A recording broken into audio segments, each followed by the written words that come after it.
ಒಬ್ಬ ಮನುಷ್ಯ ಒಂದು ಕೆಲಸವನ್ನು ಮಾಡಬೇಕಾದರೆ ಆ ಕೆಲಸವನ್ನು ಪ್ರೀತಿಸಬೇಕು. ಇಲ್ಲದಿದ್ದರೆ ನಮಗೆ ಅದು ಸಂತೋಷವನ್ನು ಕೊಡುವುದಿಲ್ಲ.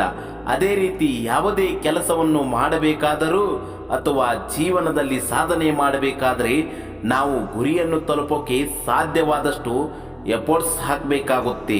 ಆದರೆ ನಾವು ಮಾಡಿದ ಎಫರ್ಟ್ಸ್ಗಳಿಗೆ ಪ್ರತಿಫಲವನ್ನು ಬಯಸಬಾರದು. ಭಗವದ್ಗೀತೆಯಲ್ಲಿ ಶ್ರೀಕೃಷ್ಣ ಪರಮಾತ್ಮರು ಒಂದು ಮಾತು ಹೇಳ್ತಾರೆ, ಯಾವುದು ನಿನ್ನ ಭಾಗ್ಯದಲ್ಲಿ ಇದೆಯೋ ಅದು ನಿನಗೆ ಸಿಕ್ಕೇ ಸಿಗುತ್ತದೆ, ಯಾವುದು ನಿನ್ನದಲ್ಲವೋ ಅದು ನೀನು ಎಷ್ಟೇ ಪ್ರಯತ್ನಿಸಿದರೂ ಸಿಗಲಾರದು. ಚಿಂತೆ ಬಿಡು, ಜೀವನದಲ್ಲಿ ಬರುವುದೆಲ್ಲವೂ ಬಂದಂತೆ ಸ್ವೀಕರಿಸಿ ಬಿಡು. ಮಂಜು ಎಂಬ ಬಡ ಹುಡುಗನಿಂದ ಜೀವನದಲ್ಲಿ ಕಷ್ಟದ ಸಮಯವನ್ನು ಎದುರಿಸುತ್ತಿದ್ದ. ಅವನು ಅಧ್ಯಯನ ಮಾಡಲು ಬಯಸಿದ್ದ. ಆದರೆ ಹಣಕಾಸಿನ ಬೆಂಬಲ ಇರದ ಕಾರಣ ಮನೆ ಮನೆಗೆ ಪೇಪರ್ ಹಂಚಿ ಬಂದ ಹಣದಿಂದ ಶುಲ್ಕವನ್ನು ಪಾವತಿಸುತ್ತಿದ್ದ. ಆಗಾಗ ಮಾರ್ಕೆಟಿಂಗ್ ಕೆಲಸ ಮಾಡತೊಡಗಿದನು. ಆದರೆ ಮಾರಾಟ ಮಾಡುವುದು ಕಷ್ಟದ ಕೆಲಸವಾಗಿತ್ತು. ಒಂದು ದಿನ ಅವನಿಗೆ ವಿಪರೀತ ಹಸಿವಾಗಿತ್ತು. ಆ ಸಮಯಕ್ಕೆ ಅವನ ಹತ್ತಿರ ₹1 ಇತ್ತು. ಮುಂದಿನ ಮನೆಯಲ್ಲಿ ಊಟವನ್ನು ಕೇಳಲು ನಿರ್ಧಾರ ಮಾಡುತ್ತಾನೆ. ಅವನು ಬಾಗಿಲು ಬಡಿದಾಗ ಒಬ್ಬ ಮಹಿಳೆ ಹೊರಬಂದಳು. ಊಟವನ್ನು ಕೇಳಲು ಮಂಜುನ ಮನಸ್ಸು ಒಪ್ಪಲಿಲ್ಲ. ನೀರು ಕುಡಿಯಲು ಕೇಳಿದನು. ಬಾಡಿ ಹೋಗಿದ ಹುಡುಗನ ಮುಖದ ಮೇಲೆ ಹಸುವಿನ ನೋವನ್ನು ಅರಿತ ಆಕೆ ಅವನಿಗೆ ಒಂದು ದೊಡ್ಡ ಲೋಟದಲ್ಲಿ ಹಾಲನ್ನು ತಂದಳು. ಮಂಜು ಬಹಳ ಆಶ್ಚರ್ಯಗೊಂಡನು. ಹಾಲನ್ನು ನಿಧಾನವಾಗಿ ಕುಡಿದು, ನಾನು ನಿಮಗೆ ತುಂಬಾ ಋಣಿಯಾಗಿದ್ದೇನೆ, ಇದಕ್ಕೆ ಪ್ರತಿಯಾಗಿ ನಾನು ನಿಮಗೆ ಏನು ಕೊಡಲಿ ಎಂದು ಕೈ ಮುಗಿಯುತ್ತಾ ಕೇಳಿದನು.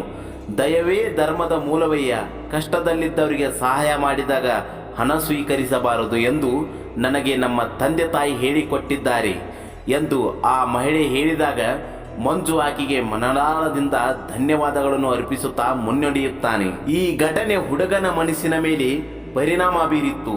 ಮನುಷ್ಯತ್ವದ ಮೇಲೆ ಅವನ ನಂಬಿಕೆ ಇನ್ನಷ್ಟು ಬಲವಾಯಿತು. ಆ ಚಿಕ್ಕ ಘಟನೆಯ ನಂತರ ಹಲವು ವರ್ಷಗಳ ಕಳೆದವು. ಆ ಮಹಿಳೆ ತೀವ್ರ ಅನಾರೋಗ್ಯಕ್ಕೆ ತುತ್ತಾದಳು ಮತ್ತು ಸ್ಥಳೀಯ ವೈದ್ಯರು ಅವಳ ಅನಾರೋಗ್ಯದ ಬಗ್ಗೆ ಕೈ ಚೆಲ್ಲಿದರು.